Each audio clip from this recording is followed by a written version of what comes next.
Hey, friends and family. Hey, fools. Hey, gardeners and magicians and artists. How you doing today? I'm having fun. I'm having a fun day today. It's like a bright and sunny and warm fall day, and it's been a good day to play. And I just had like a lot of magic. Yeah, a lot of magic unfolding, and just in its own fun, yeah, unique, mysterious, and mundane ways. And so, yeah, I love always, and love loves to play. So I'm here to play and playing, yeah, in all my ways.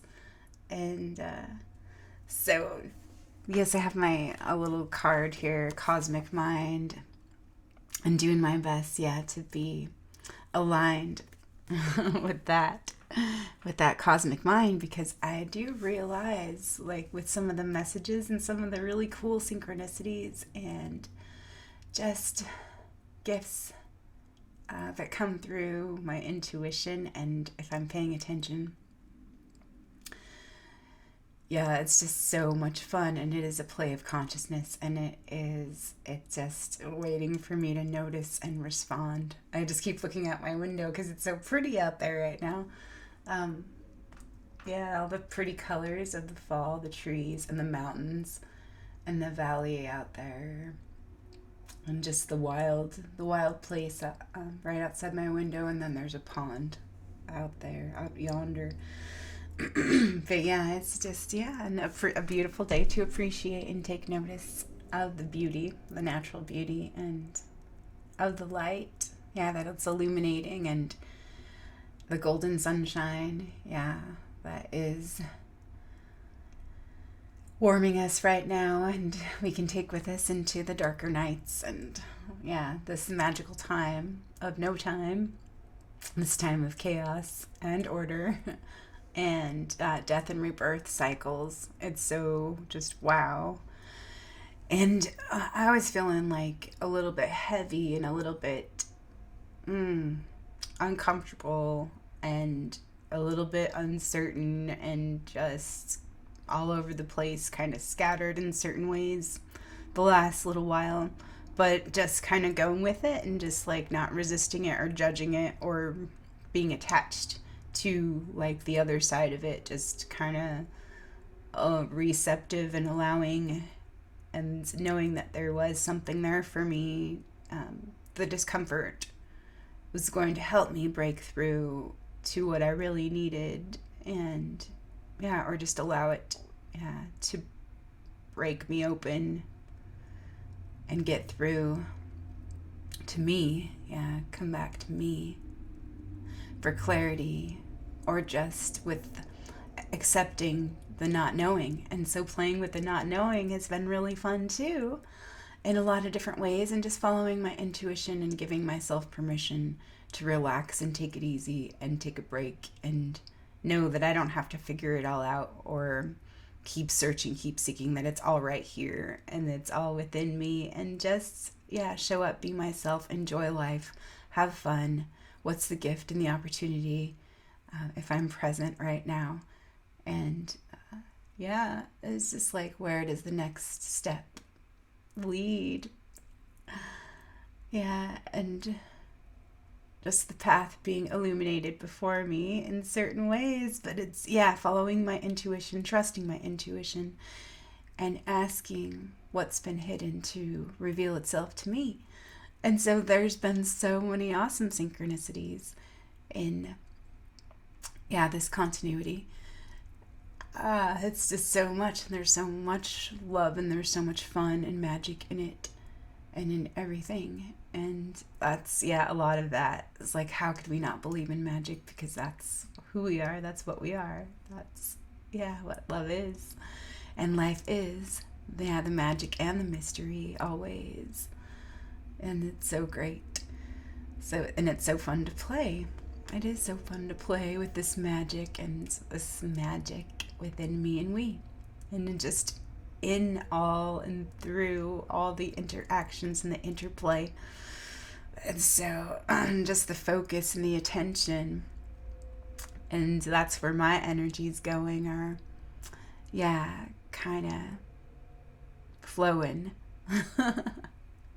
And it's so fun, like, to receive, like, the waves or and the feedback kind of like of the like-minded, the like attracts like kind of energy, or just the random spontaneous interactions. And that's all about the spontaneity is that we humans have as well. That's so fun. So I'll just share a few things that I found and that found me, yeah, while I was lost and confused and just playing at being me. And yeah, I'll just see how it wants to be, because it's all related and it all ties into everything. So yeah, we'll see.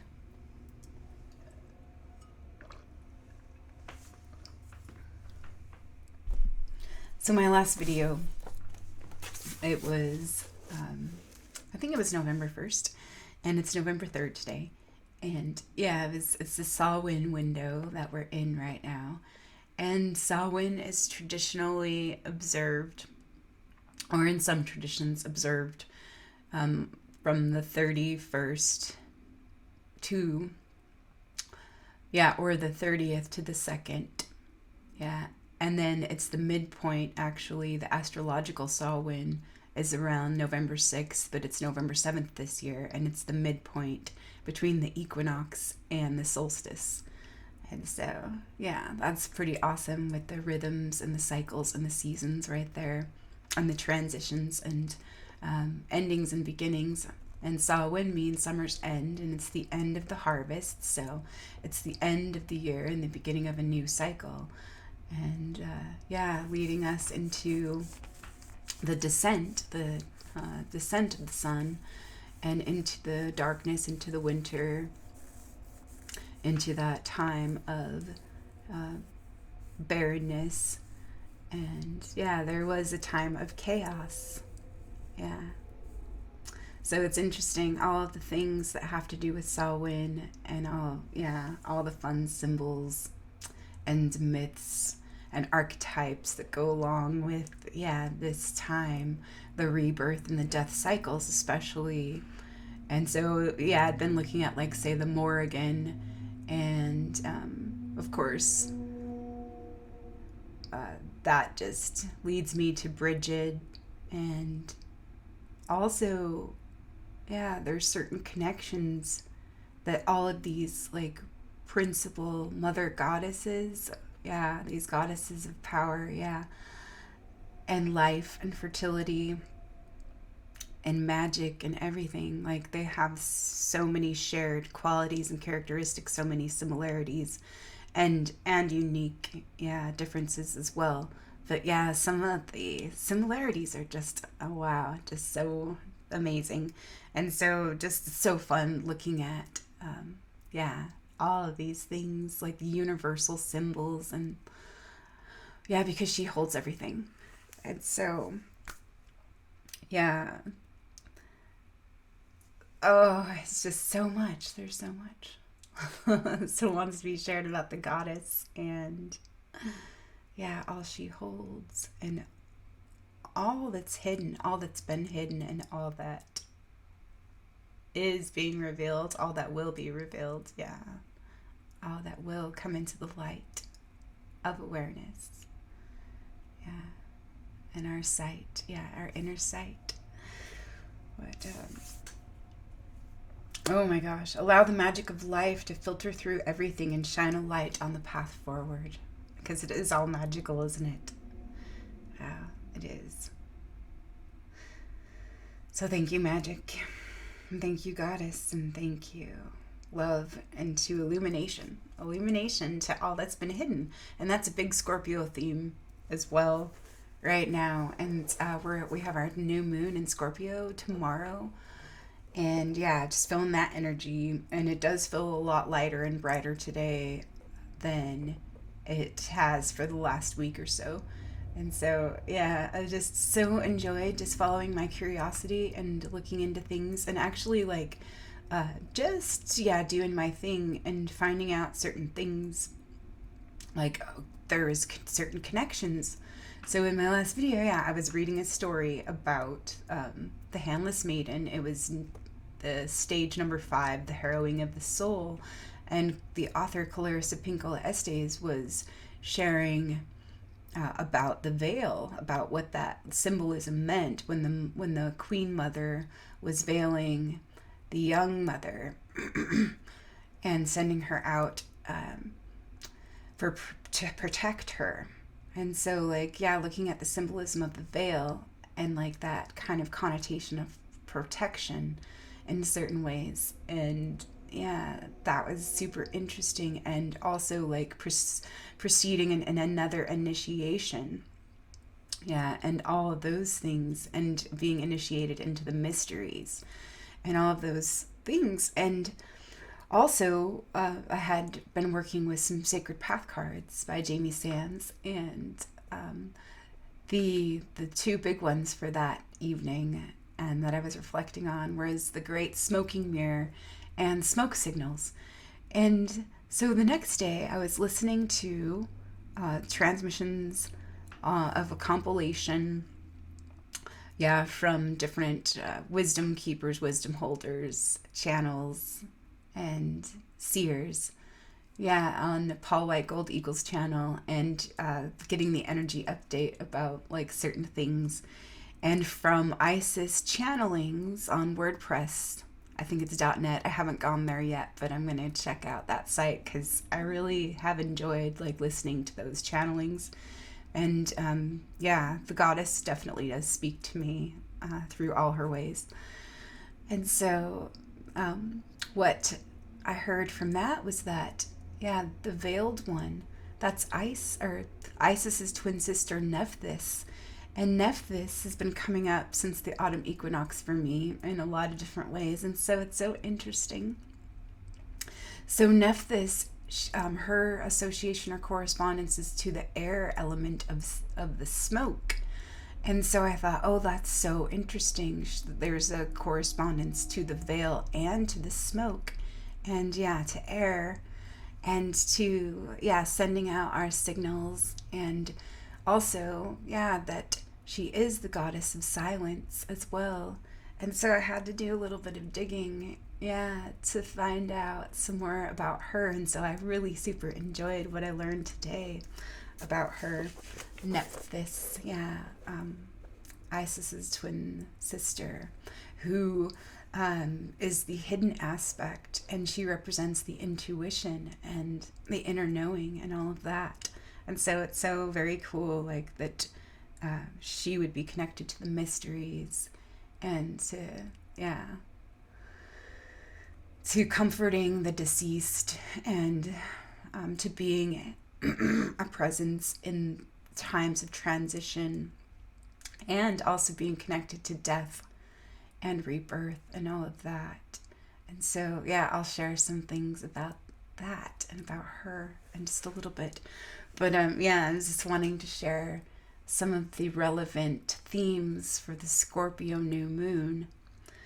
So it's the Scorpio new moon, that's 12 degrees tomorrow, the sun and the moon. So there will be breakthroughs, and this has to do with the depths, below the surface of things, and about things that we share. So discernment and trust, revelations, chaos, fast moving, acceleration, revelations. There's going to be a lot of veils that drop as well. And so it's interesting that certain veils are being dropped, and some are being lifted. Some are being lifted. And then some, are being put into place in certain ways. So it is interesting, and that duality. And the twins. There's leaps, bursts, and surges of energy and in awareness.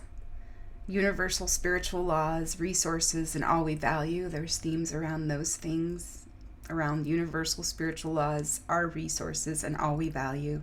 Currency, wealth, prosperity, economics, financial investments, energetic investments, What do we appreciate, and what are we appreciating? What are we increasing the value of?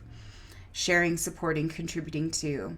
So it's time for assessments and taking stocks and, reclaiming what is ours. For giving and for regenerating. And the themes, there's certain resurrection themes. We all have wings. Welcome home. Release the shame and pain of separation. Escort the shadow back into the light of the whole, for the whole, through the whole, for the all. There's the dark goddess, the hidden one, and the sun, the light of illumination, and the luminous child of divine union. You are another one of myself. Trust, forgiveness, acceptance, discernment. It's all about discernment, wholeness, and remembrance, trusting our inner guidance and our intuition, trusting and surrendering, holding compassion for ourselves and others, being receptive and open to change and transformation, love, inclusivity. Where do we put our attention? Because that's our energy and our focus, our laser power focus to create. Truth and accountability, themes around truth and our relationship to truth, and trust. And so there was a lot of different things. So I just made some new commitments to myself, and around that, around trust, and around like making friends with the discomfort and the not knowing and the unknown, and letting go of outcomes and agendas and old roles and the familiar comfort zones. So doing my best to break out of my own rigidities and my own old false beliefs and misperceptions and distortions of reality. I don't need to be hurt by the lies anymore or any longer. I don't need to allow them to hurt my heart and control me or disempower me. I can tell new stories. I can embody my truth, the truth of who I am. I trust this process. I trust who I am. I trust love. I trust life. I trust my intuition. I trust my cosmic and earthly mission. I trust myself. I trust others. I trust in the mystery. I trust my wild instincts. I trust my inner knowing. I trust my heart. I trust my soul. I trust my beloved Creator. I trust Mother Earth. I trust this rebirth. I trust this process. I trust in the great awakening of our healing, remembering, becoming whole, being whole again. I trust in her. I trust in the Great Mother, and I trust in the great rebirth through the All's great mystery.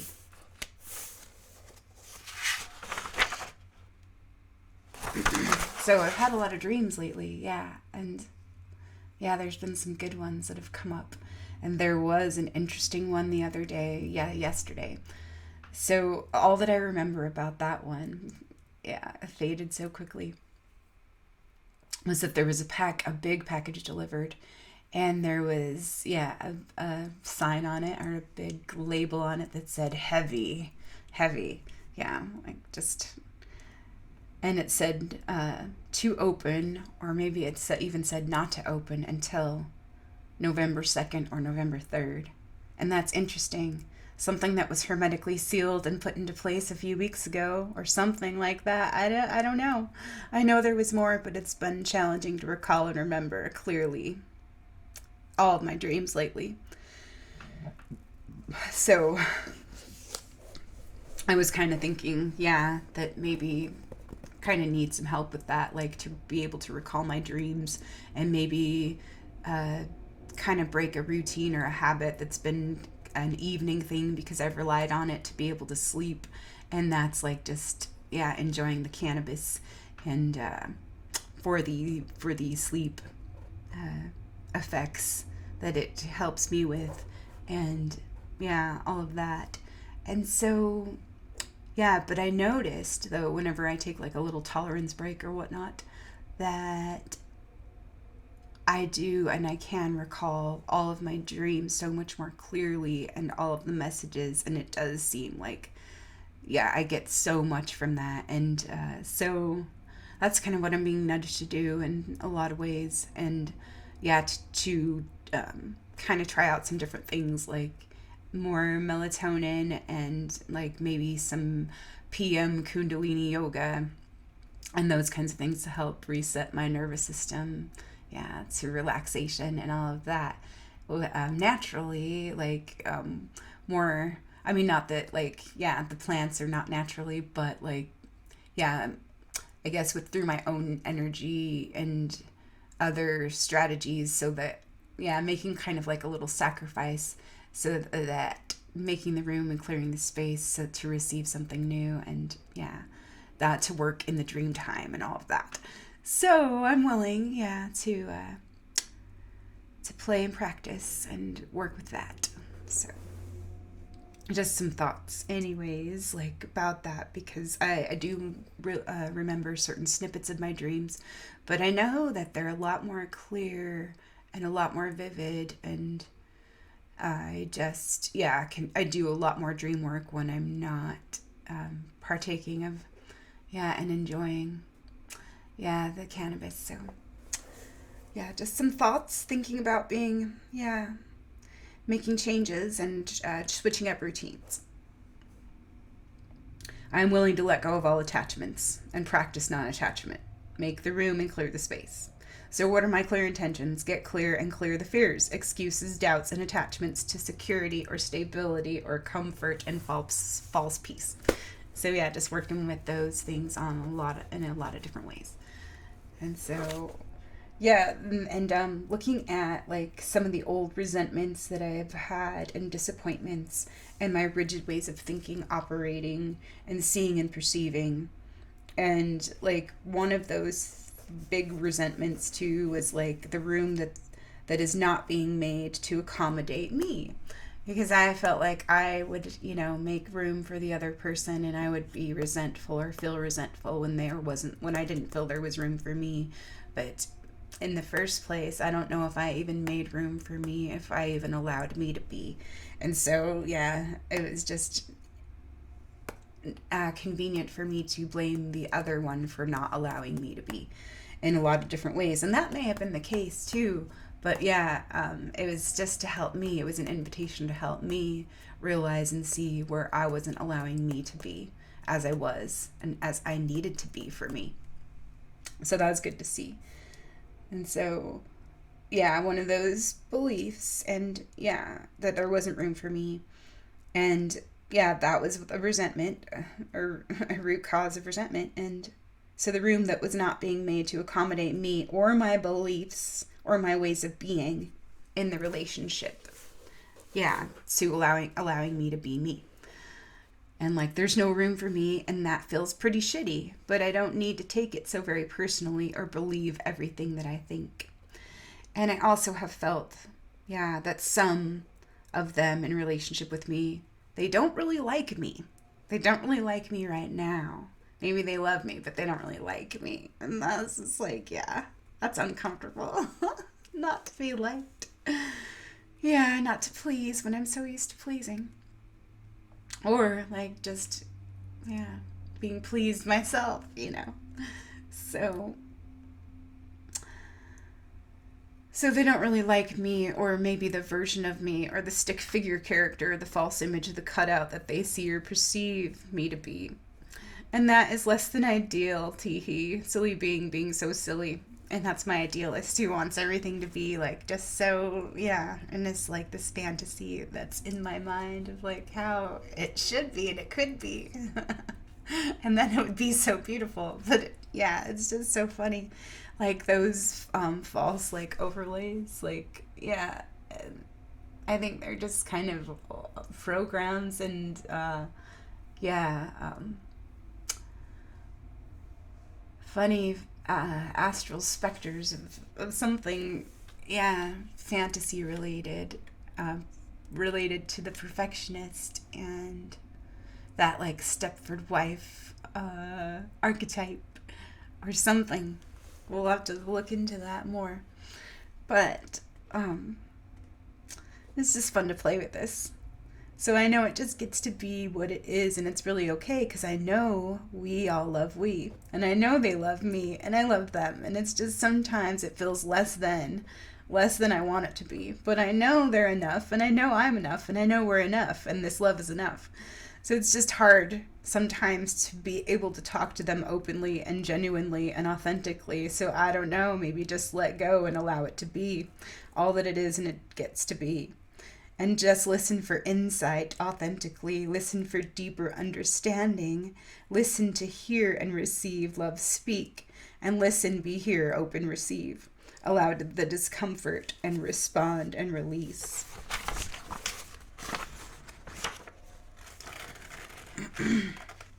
So yeah, I was just looking at different things about like some of the aspects within me that sometimes feel like really intolerant and judgmental and mean or mean-spirited sometimes, and it just like sometimes makes me want to cringe that I would think certain things like that, as I would just be like, oh, that's so mean, like not allowing myself to be mean or to have those mean thoughts, like always suppressing those or judging that, or yeah, kind of shoving them back down sometimes. But I kind of noticed that like this last week that, you know what, like I'm just going to express this for a minute and vent it and not judge myself for having it, not feed it, you know, but like just kind of let this voice speak instead of like thinking that it's just wrong and judging it is like so bad for me to feel or think, but knowing that it's a legit voice in a certain way, but just like, and just observe and watch and witness and that kind of a thing. And then it was like discharged, and it was, yeah. And so it was like, yeah, okay then. Like, and it was a good release. So, but yeah, and I just like get to love those parts of me, and I get to allow those parts of me and not judge them and say, thank you for helping me see what I need to see about this, about where I'm irritated or aggravated or exasperated or have had enough of this. Like, yeah. Because there's something that's not working for me. And so, yeah, it's good to see and not like really believe that I have to fix, but like just kind of letting it unfold and see into it. And then, yeah, let the next step be lighted. Yeah. By being present. Yeah. So some parts of me are aspects that have zero tolerance, yeah, for some bullshit, or they feel a bit like mean-spirited and judgmental. And so I've just been looking at that, like how often, like where sometimes that's a default setting. Yeah, just to judge something as wrong, or just to look for what's wrong, or to look for the mistake or the error or the potential problem to get ahead or to stay ahead of, yeah, something, you know, yeah, just like anticipating stuff. It's like, yeah, some survival mechanisms, whatever, yeah, kind of chasing our own tails, or yeah, certain avoidance mechanisms, yeah, to control things or to make sure they run smoothly or they're managed or something. But yeah, it's interesting. So especially, yeah, judgmental around the way that I feel about, yeah, some of my family members or acquaintances, like thinking back like last year, and why do I care like about what they think about me? And yeah, because I felt like a little butthurt about their judgments and their misperceptions and their bullshit projections and parroting belief systems. Yeah, when like pretty much they said like, yeah, to me, like it was just words, yeah, of, it's probably like that coldness of old hurts where, you know, feel so rejected in certain ways, where it did like sting some of those things, like in certain ways, like more deeply than I thought they did, really. Like they wounded, yeah, or they opened up an old wound of, being persecuted and rejected and excluded and executed and all those things. And so, pretty much calling me delusional, paranoid, wrong, and up in the night. Crazy. So just feeling rejected, misunderstood, judged, and disrespected, belittled, demeaned, and excluded, and lesser than, dehumanized, demonized, scapegoated, blamed, persecuted in certain ways. And what the fuck anyway? Why does it matter? if some people don't like me, my beliefs, opinions, perceptions, experiences, vibes, or energy, just because they know me, or they think they know me, or they're related to me, or connected to me, or a part of me, because they're trying to reinforce their own beliefs. It has nothing to do with me, really.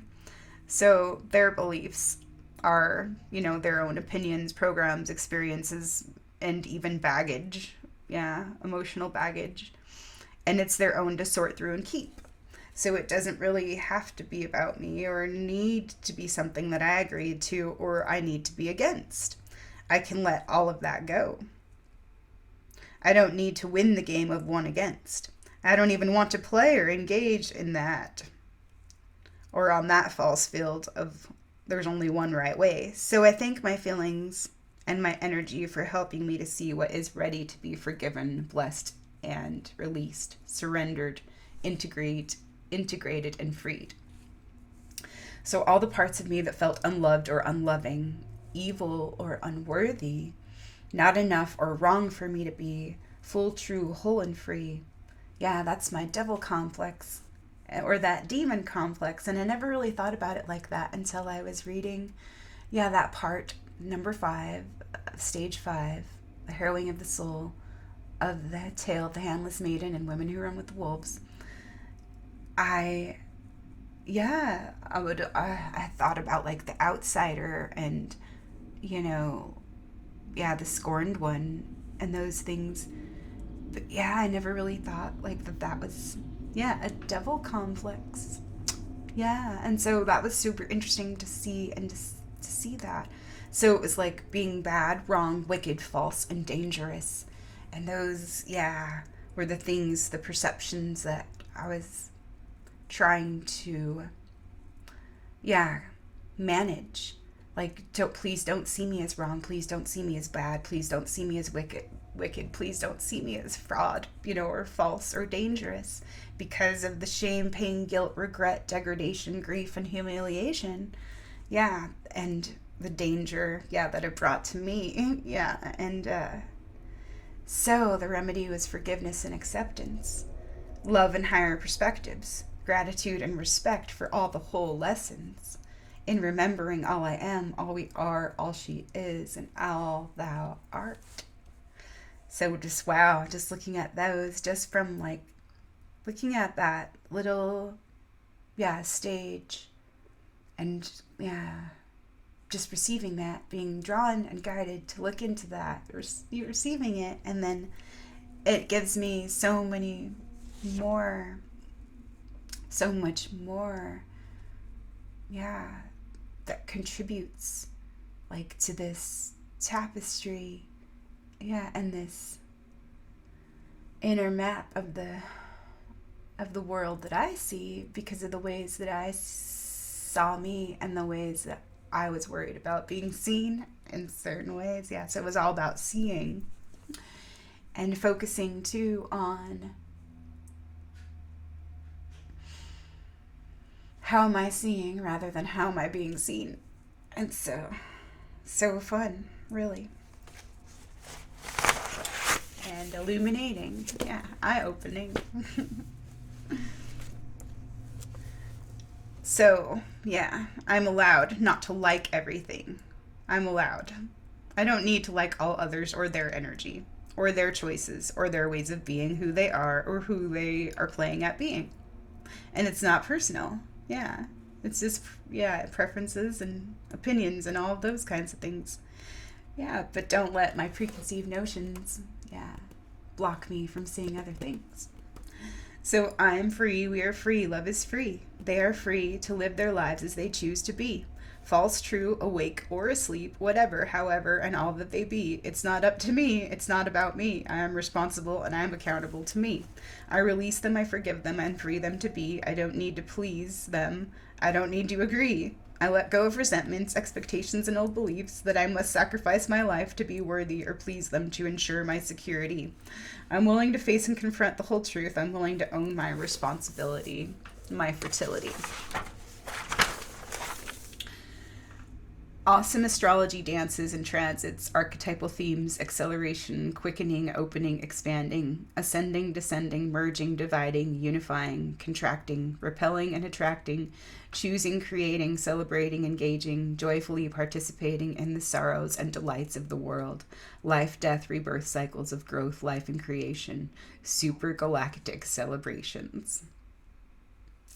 And so, yeah, just having fun with all those things, just listening and seeing into certain things. So I read in number 5, the stage 5 in the Handless Maiden last night, that there was a big theme, around the veil. The veiled one is Nepthys, the twin of Isis, the dark goddess. Very interesting connection, and the first one that fell off the door on my autumn equinox. So I had some soul collage cards taped to my door. And it's a really, kind of interesting story, but long story short, I had taped a bunch of goddesses to my door, and they all had to do with the harvest and like just the fruits and all of those things, and the tree and all the connections and everything, nurturing, and the corn goddess and all the fertility and the cornucopia and everything.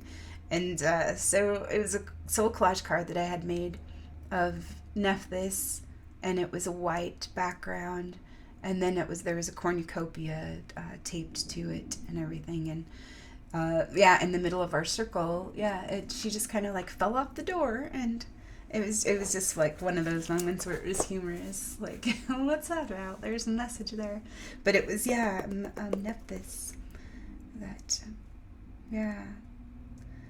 and I wasn't quite exactly sure, like, what part, she had to play. I don't know a whole lot about her, but I do know a little bit because I know some of the myths, and I know that she's a companion to Isis and that she is Isis's ally and all of that. But I had so much fun, like, learning a little bit more today about her. So, very interesting connection. So, I'm just listening to this ascension pathway, a universal upgrade occurring transmission, and he's reading about Nepthys, the veiled one, and of course corresponding to Inanna, Venus, and Nepthys, the shamanic journeys, death, transformation, and rebirth. And so, like, her message is surrender, and connected to the black void, the cosmic womb, and communion. The goddess of air, the element, the smoke, and the smoke that rises into the air.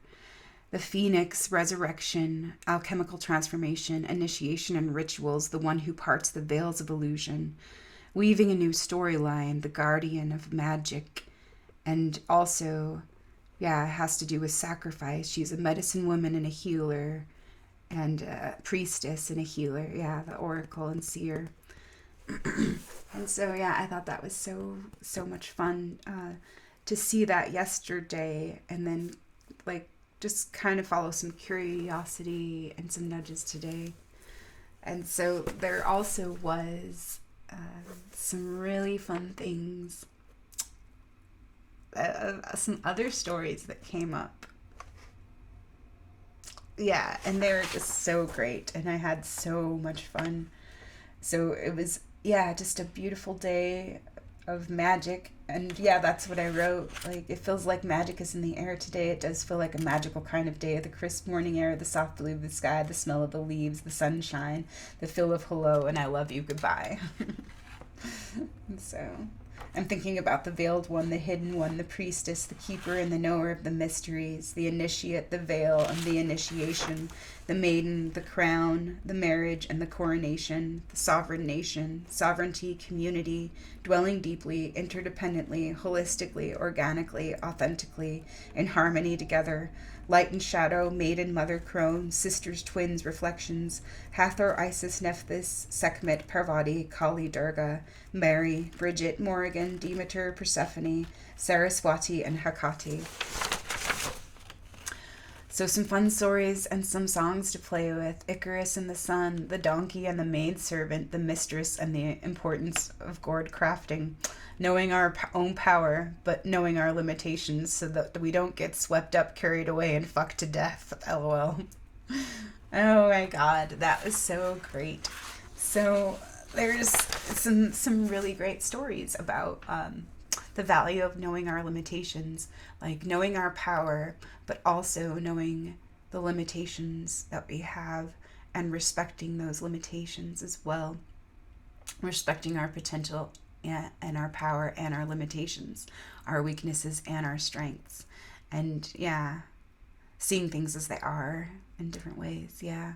And so one of my friends had messaged me and asked me how my saw wind was going and how I was doing and stuff. And we just messaged back and forth, like on and off throughout the day. And she sent a poem my way, and it was about Icarus and the sun, and it was a short poem, and it was really lovely, like the artist and the poet that like delivered it, and it was beautiful, and it was lovely, and it was like a different spin on the tale of Icarus, where she was saying that here's one thing they don't tell you, he was laughing as he fell, and so I was just kind of like thinking, how can I see this with a wider perspective, how can I see the truth in this, because myths can help us like see the truth, and sometimes they're told sometimes they're lies that help us see the truth, and sometimes the truth helps us see the lies, helps us see through the lies, so it's just interesting like that. It's just kind of like, she's like, what do you think? She's like, I'm vibing with this, what do you think? And so I just kind of wrote back a little bit of something about dancing in the flames and riding the wheel, laughing as we rise and fall and loving through it all.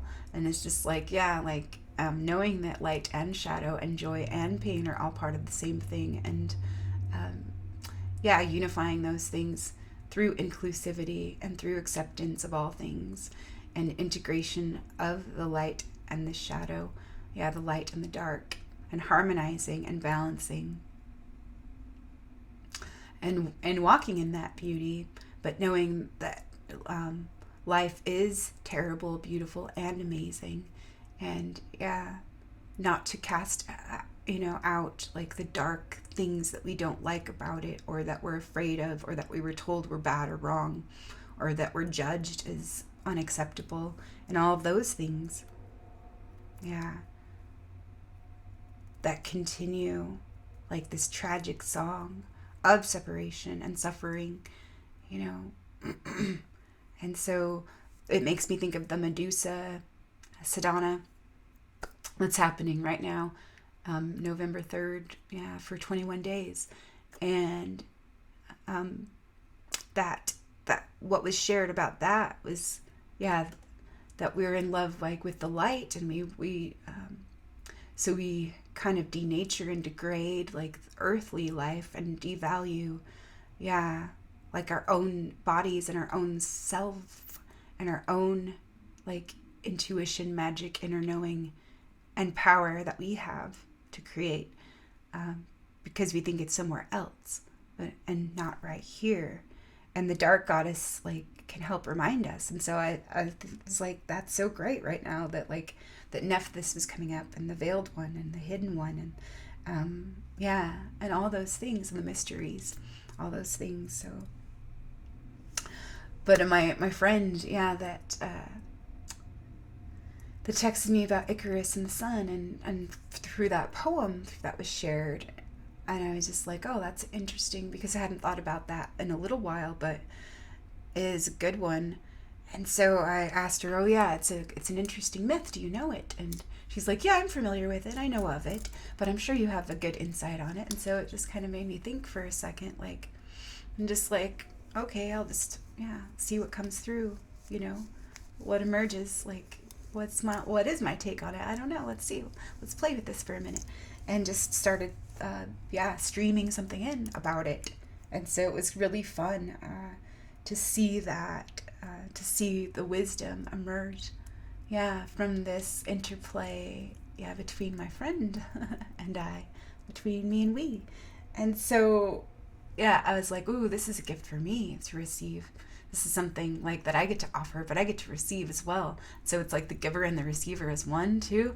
And just like how we're both like the channel, we're both the conduit, and we both, it's like also like the arc and the bridge as well. Like when we connect and we are like in sync and communicating authentically, like through that innocence and authenticity and magic, that we are. It's so fun and it's so great and it's so potent. It's magical potency. And so I'll probably share a little bit about that and the insights that I had. But it was just writing about knowing our own limitations and the moral of the story. Don't fuck donkeys. OMG, an amazing funny shit. Such awesome playing conversations, exchanges today about Icarus and Daedalus and his father's wings that were consumed or destroyed by the flames as he fell to his death in surprise, shock, and awe. He believed the wings made him infallible, and he didn't know his own power or his limitations. His wings that were destroyed by the flames and the power of the sun. And so, So we started a little dialogue, and it was fun, stimulating conversation, and the wisdom is there under the surface and percolating, and it's so fun playing with love, playing with God, playing with the muse, playing with her, playing with myself, playing with the goddess, playing with life, playing with friends. It's so rich. It's so rich and magical. And so what I got from that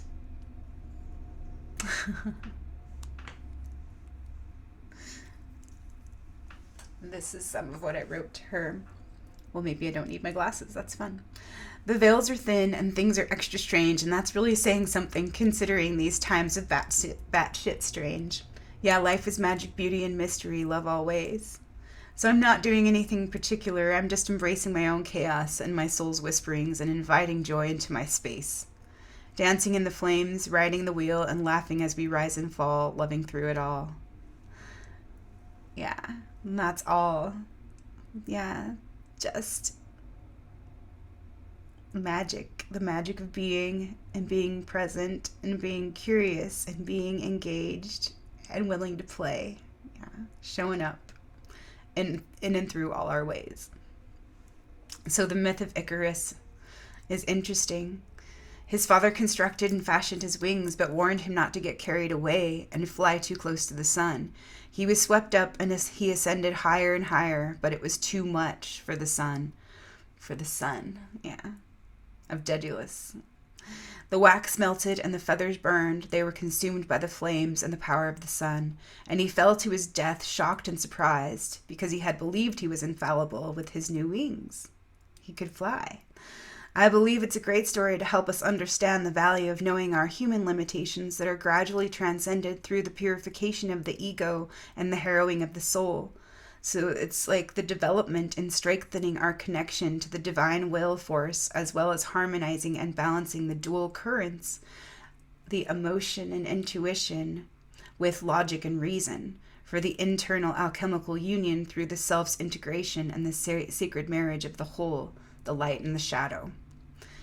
So, his father felt intense guilt and remorse, and he felt completely responsible and fell into despair. He wanted his son to know his power and be as a god, but he didn't know or even own his own limitations. or fully acknowledge the sun's true power and the magnetic pull of the shadow. And so I thought that was super interesting. Yeah. And I'm curious to go back and like find another version of that tale, or just some, and read into that and see into that a little more, because it's so fun when these things come up, when stories come to us. Yeah, it's an invitation to care for them and to care for ourselves. And so Badger was helping me remember that. And stories are magical, and so is poetry. It's the language of the soul. We are made of stars, you know. And so, I thought that was so great about, like, the sun, is flying too close to the sun. And he was being warned by his father not to do that, but he got carried away by his emotions, and the emotions ran him and carried him away too far up to the sun. So he ascended too fast, and it destroyed him. Because he went past his own limitations. He didn't respect and honor his own limitations, or he didn't even know his limitations. And so, it's really interesting, like, to know, like, what we can and can't handle in certain ways. What could be dangerous for us if we're not ready, or we're not experienced, or we're not at the level of mastery yet that is required for certain things. And like also kind of like looking at the thunder beings and the lightning and all of that, and surges of energy. And like, it's interesting because if we try and put too much voltage into something that can't like hold that voltage, there's going to be destruction and whatnot. And so it is interesting, like, expanding, and like as we're expanding and we're able to hold more light and things, like it is interesting what happens like with the energy and all of that. And so it is, I know there's something here like that, it does relate with that. And it made me think of the story which came up like last week for me, which is a really good poem by Rumi called The Importance of Gourd Crafting. And it was like kind of a raunchy poem by Rumi that I had no idea like that there was this other side to Rumi, like and I loved that that like that he was writing about these things to make certain points and to convey certain messages and things. And I'll put the poem in the description box. I'll put the link there. But it is a great poem to illustrate like knowing like and respecting power, and also knowing our own limitations, and stopping and to pause to think it through before we pay the ultimate price, which is our life, in kind of ignorance, like an ignorant mistake, just because like we get excited and carried away. And so in this case, it was lust that drove this woman like to just throw caution to the wind, and then she ends up getting fucked to death by a donkey. And so it's just a great, we'll see what else wants to be shared about that. But I just wanted to share some of these fun things of synchronicities, and like the profound wisdom and the sacred and the profane, and it's just all part of the same thing, and not rejecting like one part of the whole, or killing off one aspect of the self, like the knowing woman. And all those things that have come up so beautifully in all of these like past streams of continuity and synchronicity, and divine play, and joyful learning and adventuring and discovering and journeying, tripping out. Bitches be tripping bitches. So it's just so fun, all of these things, all the things that are given and received.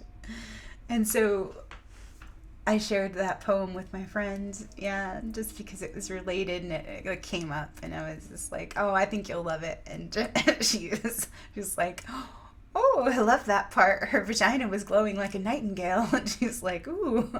And then she's like, oh, that got dark real quick. And I was just like, oh my gosh, laughing my ass off right now. And we talked a little bit more about it, and it was just kind of fun. So listening and learning, learning to use restraint. That's like the moral of the story, using restraint and discernment. Yeah, because it's all about discernment right now. Can help us not be fucked to death, LOL. So that's the moral of the story. It's not don't fuck donkeys, brother. It's know thy limitations and know what the fuck you're doing if you're going to be fucking donkeys. And know what you can and you can't do, like realistically. Slow down and think it through, or ask someone more experienced or wiser than you. Don't jump right in with lust running the show for instant gratification of the lower ego, or pay like the ultimate price, like your life. And so this is so funny, and like good reminders, like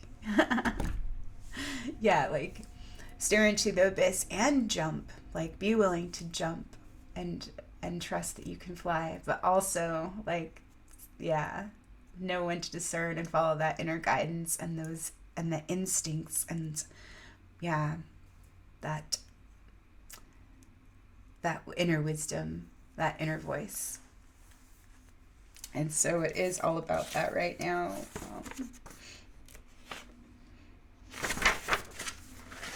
And so I was listening. I got a wild hair yesterday,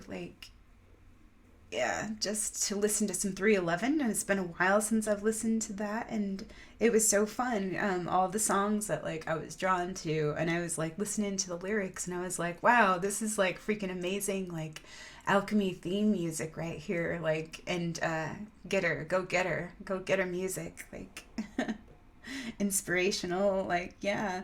So it was mixed up, come original, and Who's Got the Herb, and Beautiful Disaster. Awesome and interesting lyrics and rhythms. It's fun to sing and move to, and maybe that's to help me to move, change, shift, and flip all this potent shit. So all mixed up. You've got to trust your instinct and let go of regret. You've got to bet on yourself now, star, because that's your best bet.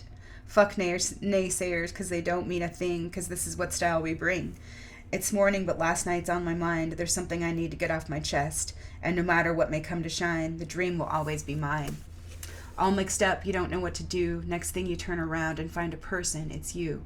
Thought a freak might be the thing, but the first could be the last, so just get off of your ass.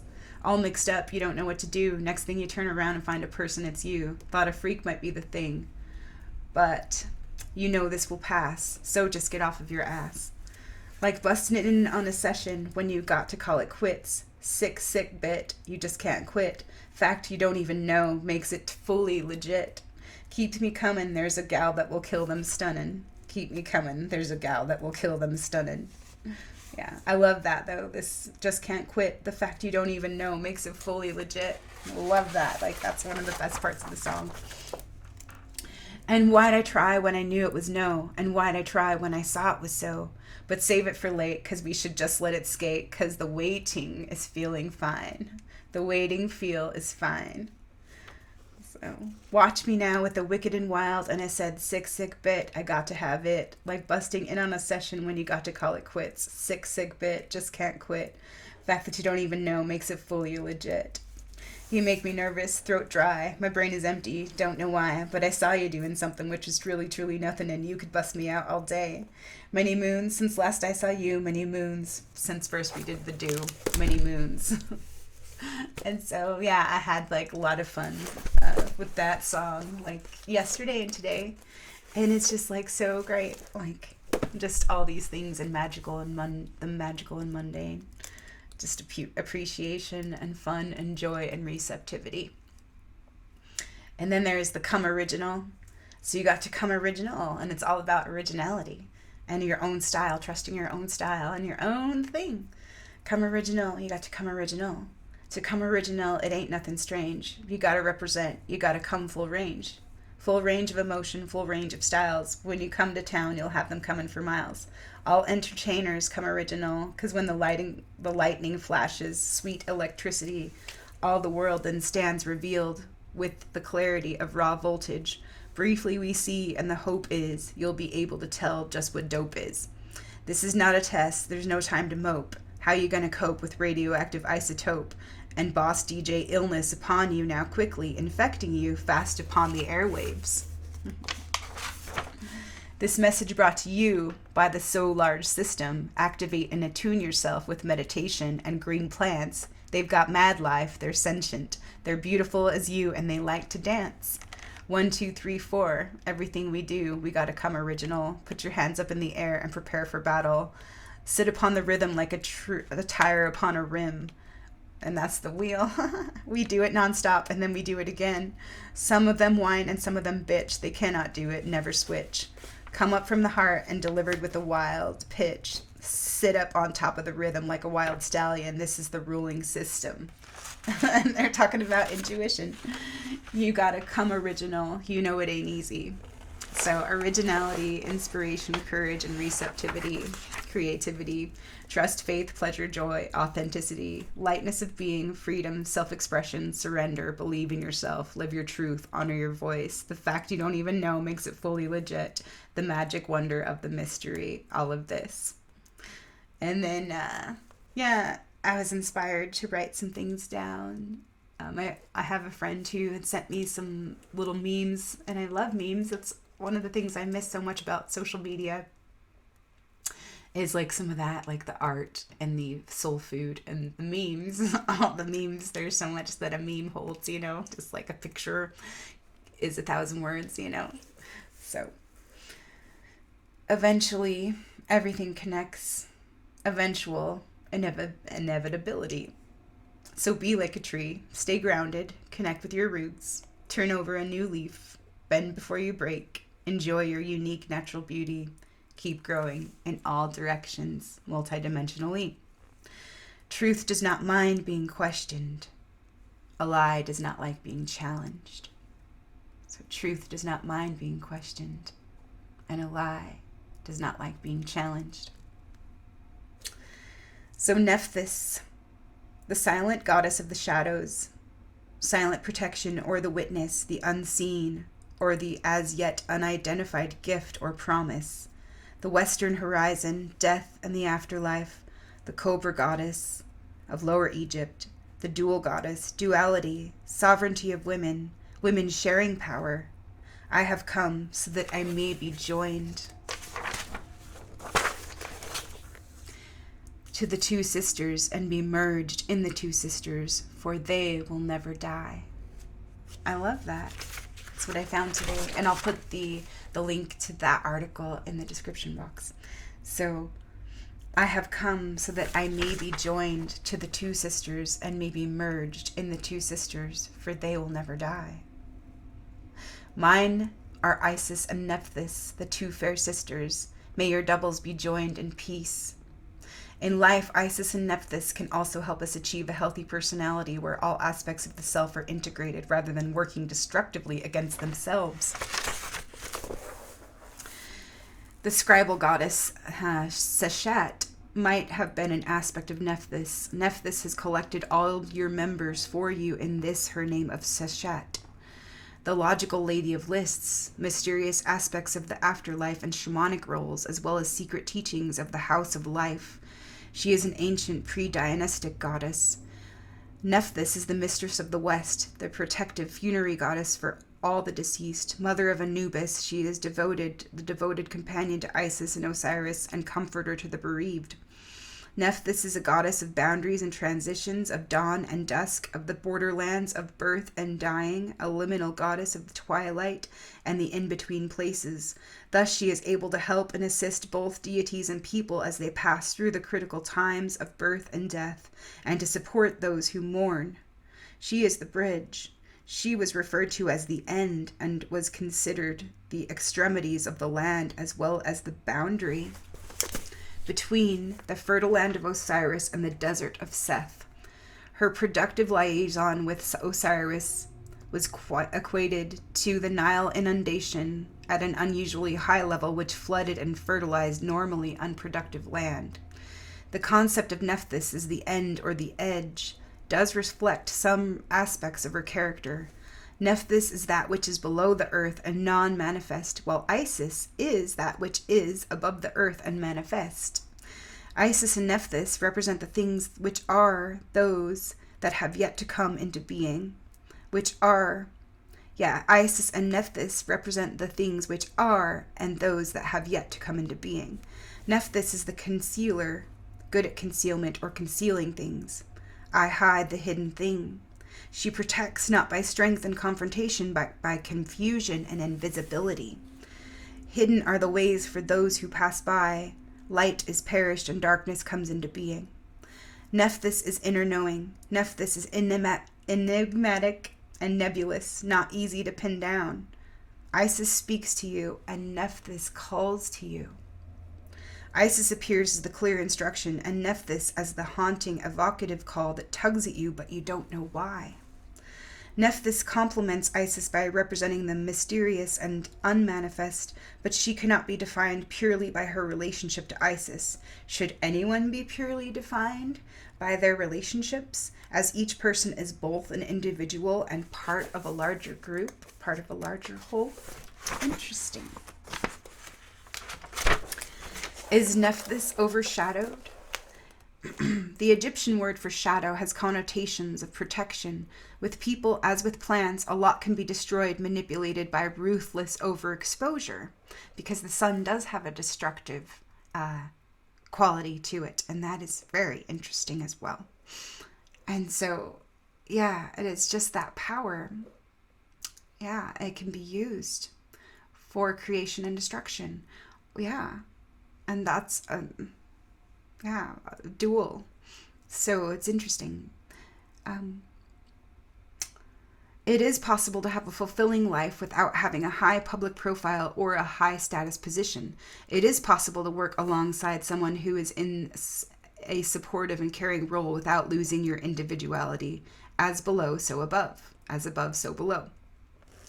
Maybe Nepthys does not want to be the principal goddess. She shows us that silence can be productive and nurturing.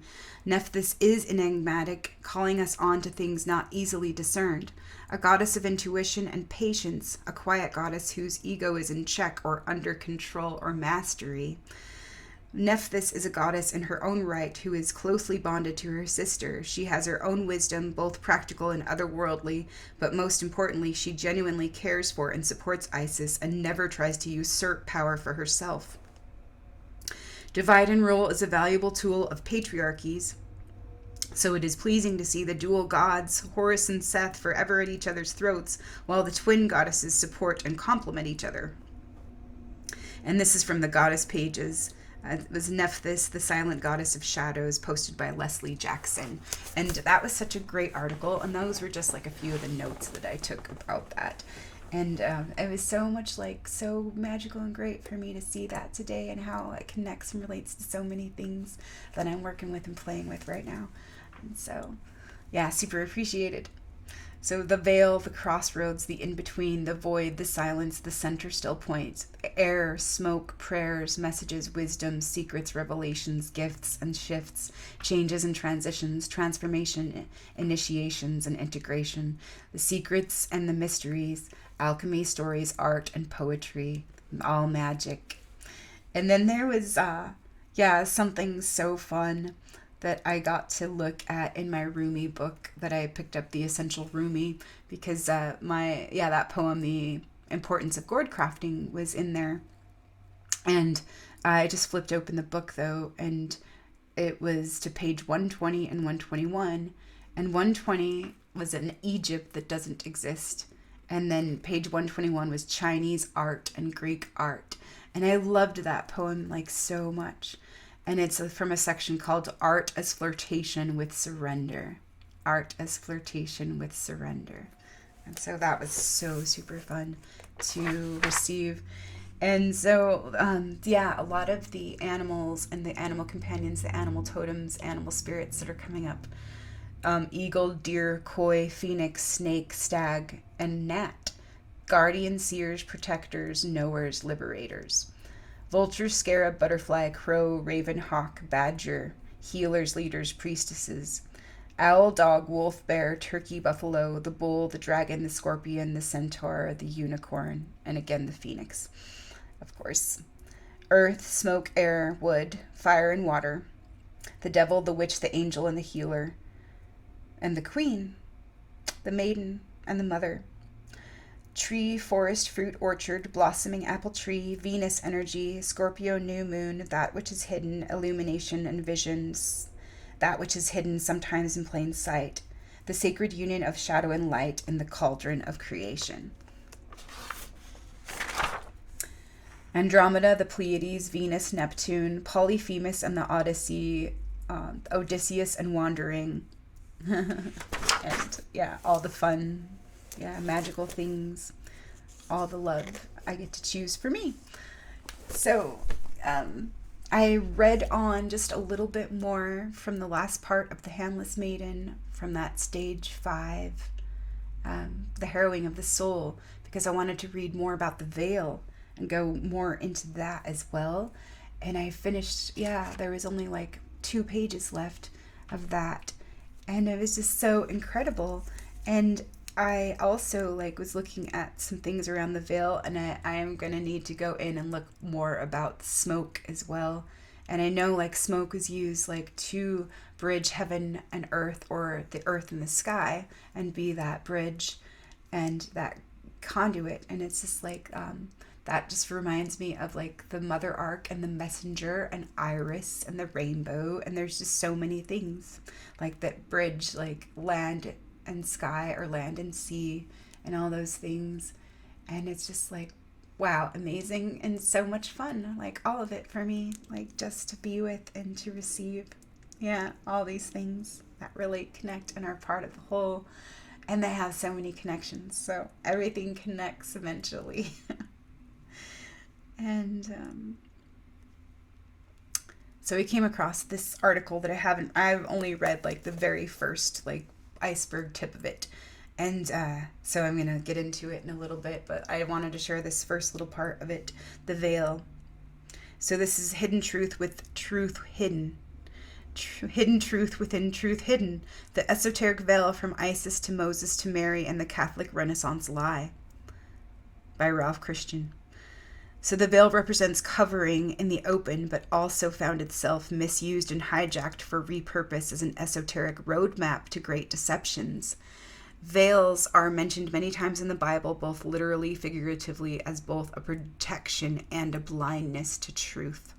This polarized symbol, when analyzed, holds the keys to a great many truths hidden within lies. We go from paganism to Orthodox Christendom to tarot in our journey beneath what is veiled about the veil. And so there is a very circular truth. Yes, this is a very circular truth. So we shall start at the beginning. And if we end up back where we began, nothing is veiled that was not first unveiled. So starting with the act of veiling, we are taken to the ancient pagan gods before the flood, and later on the pluralist gods that were worshipped before monotheism. The veil appears as something placed in bosses, statues, and artistic renderings of the ancient world on their various gods and goddesses. Seen as both in place and being placed, the veil isn't hidden esoterically, but shown either fully placed or being placed on names still discussed within occultic circles to this very day. Isis, the Egyptian mother goddess, and Ammon, one of the many faces of Baal or Moloch, are the male and female forms shown as taking a veil in statues and art, sometimes dating back over 4,000 years. And there's a statue of Persephone here. Persephone is the Greek incarnation of our Isis, radiating beauty and drawing lustful eyes from the male gods. She is partially veiled, a subtle indication that reemergence will occur. In the case of Isis, the veil has become a metaphor for the mysteries of nature, a call to ancient alchemy and magic. This is veiled promotion of love for natural creation intended to create a fixation on the very nature of nature, so that a veil of curiosity and wonder about the creation falls over the truth of the Creator. So this is the veiled promotion of love for natural creation intended to create a fixation on the very nature of nature, so that a veil of curiosity and wonder about the creation falls over the truth of the creator. And so I'm just going to leave it there, but I will put this link in the description box as well. And I just wanted to close out and share a few fun things. There's always like so much fun to share, and always so much like to express and to care for. Yeah. So thank you for these stories that came in like through all these fun ways. And there was so much. And I may even like tomorrow do another video, because I wanted to share about deer spirit in the animal oracle spirit, or the animal oracle deck, and also medicine cards.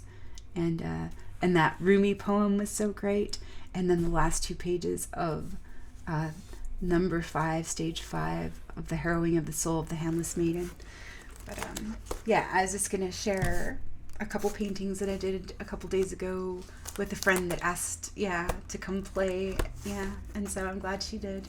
And it was fun. I just got inspired, and I was drawn to some metallics this time, and to just like white and black and silver and gold. So there's my first one that I did. I don't know if you can see that. It was just like for fun, and just like I didn't know what it was gonna be, and that's how one of them ended up being, what one of them gets to be. And so I thought it was kind of interesting, like almost like a vase.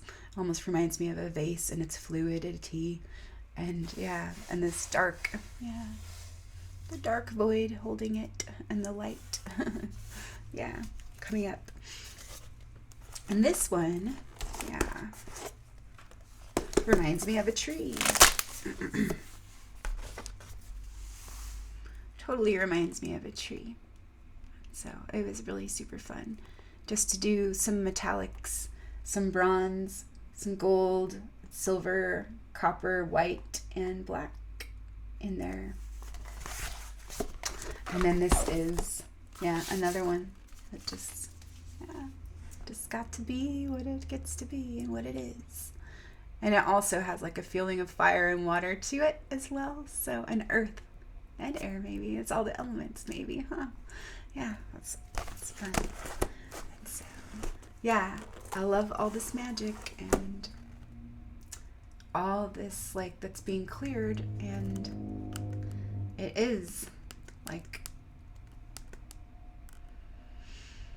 really refreshing, like to give myself permission just to be here and to be as I am, and to give myself permission to say, hey, I am allowed my own originality, I am allowed my own quirks, I am allowed my own awkwardness, I am allowed like my own light and my own strengths, and I am like allowed my own rebirth, and like to die to that old and be reborn to the new, like, and grateful for that ego death, and this life and death cycles, these life, death, rebirth cycles, the in-breath and the out-breath, and dropping the old clothes, dropping the old robes, dropping the old overcoat, the old roles,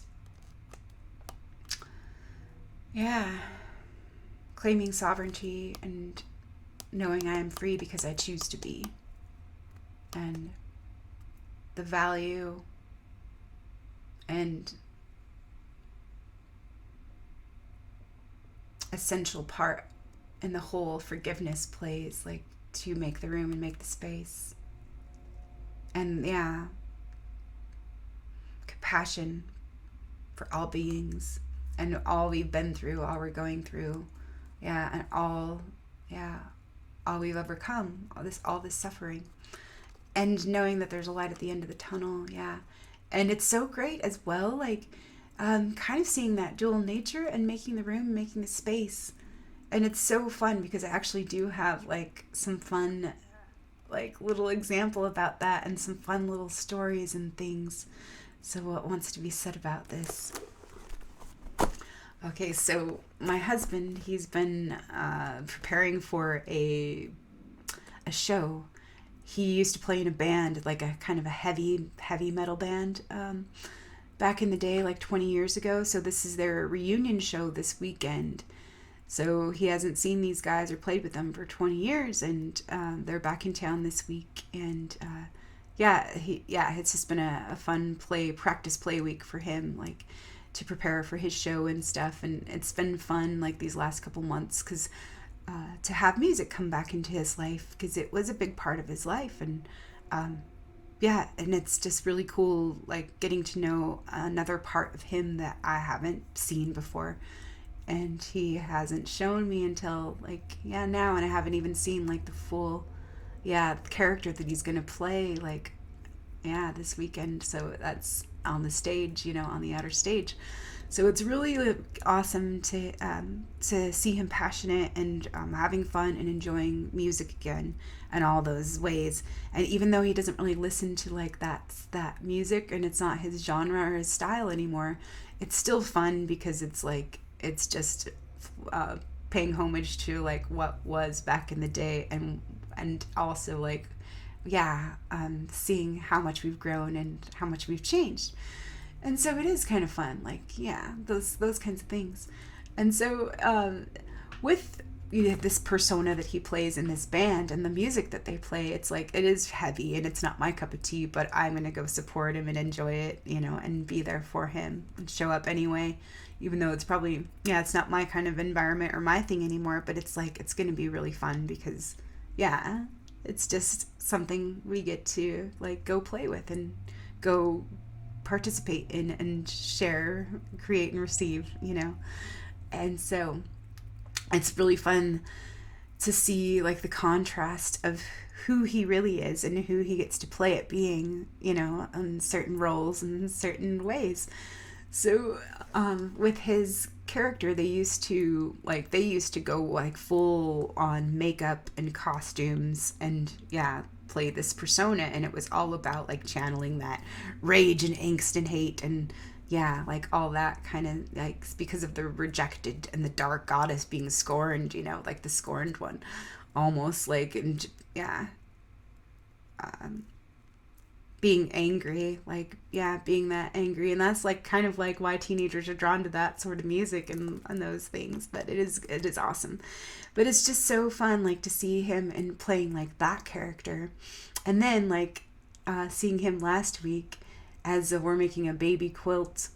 He's just sitting there with the quilting frame, threading the yarn through this unicorn rainbow baby blanket. And it's just seeing that that light side, this man that I love and adore, who takes such good care of our family and is such a caring, giving, loving, really sweet natured and deeply sensitive person. But that's underneath the surface of, because he is very tough and also no nonsense. He contains all those aspects as well. So it's so awesome to see all these different sides of him. But it would be so funny, I think, to put two of those pictures together, with him in his scary makeup, and he looks like a demon in a way, and then with him with his sweet smile, doing this baby quilt, that's the same man. Seeing all these sides, the light and the shadow, and just seeing how easy it would be for someone to make assumptions on either side of that, whatever preference they prefer, the grandfatherly man, the gentle man, and the the hard man, And it'd be super interesting to see both of those pictures of him or aspects of him side by side. And, the assumptions we can make about who that person really is just from seeing one side of that person, and through one light, and not even the whole perspective or the full image, the full, with the full vision, if that makes sense. So someone that knows him in the band capacity would probably be shocked to see him sitting in front of this quilting frame and quilting this cute little thing. And those who know him as the home protector and and that domestic side of him or whatever would be shocked to see him play his band, character, like, and his rock star persona, or that part that he plays, as far as that goes. And so it's just so funny, like, how limited sometimes we can get when we are, like, looking through a straw. Our belief systems are sometimes that narrow straw that we can get so narrowly focused that we think we're seeing the whole and we're not. And so it is kind of interesting stuff to contemplate and, to look into. And so, just having fun with all these things and these streams and themes for Scorpio season. And it should be a really awesome, interesting new moon. And I have 2 more paintings to share, and did some different shapes and some different colors. And this was last week that I tried some triangles, but I didn't actually end up, like, they didn't work out the way that I wanted them to, so I kind of re-poured over them. But here's that. And it kind of looks like oceany waves and water. There's that one, and then there's this one. And I kind of did them together. Like, kind of, sort of, like, one of them kind of put them together and, like, poured a cup of paint, like, right over them, and that's just what ended up. And so that was kind of fun. So it is fun seeing, like, all these different ways of being and all the different sides and all the different perspectives and all the different unique lights. And it is. I appreciate this time for rest, retreat, and introspection, and self-expression, and life and death and rebirth, and receptivity and reconnection, resurrection and rebirth.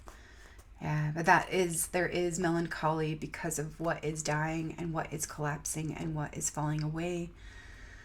And so make the room and make the space for the joy and the sorrow, for the sorrows and delights, and all of life's experiences, and all parts of the whole to become whole, to integrate, to walk in beauty, to walk in balance, and to honor that whole that we are. So, love y'all. I hope you're all well. Hope you're enjoying this time of no time. And we'll see you next time. Okay, bye for now. Bye for now. Love y'all.